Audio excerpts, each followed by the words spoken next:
ایک دفعہ ایک باپ اور بیٹا اپنے گدھے پر سوار ہو کر کہیں جا رہے تھے۔ باپ کوئی 45 برس کا اور بیٹا 15 برس کا تھا۔ وہ اپنے سفر میں ایک گاؤں سے گزرے تو لوگ ان کو دیکھ کر کہنے لگے کہ دیکھو یہ کتنے ظالم لوگ ہیں، کمزور سا گدھا ہے اور دونوں اس پر سوار ہیں۔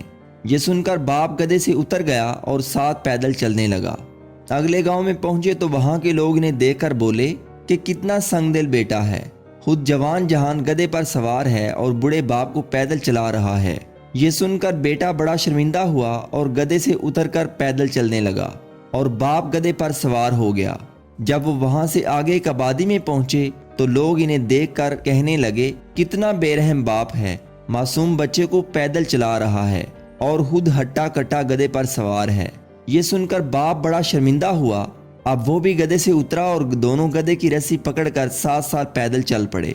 جب اگلی آبادی آئی تو وہاں کے لوگ انہیں دیکھ کر ہنسنے لگے اور کہنے لگے عجیب بیوقوف انسان ہو، گدھا ساتھ ہوتے ہوئے بھی دونوں پیدل چل رہے ہو۔ یہ سن کر دونوں بڑے پریشان ہوئے۔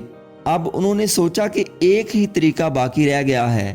انہوں نے گدھے کو کندھوں پر اٹھا لیا اور اپنی منزل کی طرف چل پڑے۔ سامعین، لوگوں کی زیادہ پرواہ کرنے والے کا حشر ایسا ہی ہوا کرتا ہے، اس لیے بہتر ہے اس کان سے سنیں اس کان سے نکال دیں۔ اگر آپ کو یہ ویڈیو پسند آئی ہو تو جلدی سے ہمارے چینل کو سبسکرائب کریں، شیئر کریں تاکہ ہماری آنے والی نئی ویڈیوز آپ تک پہنچ سکیں۔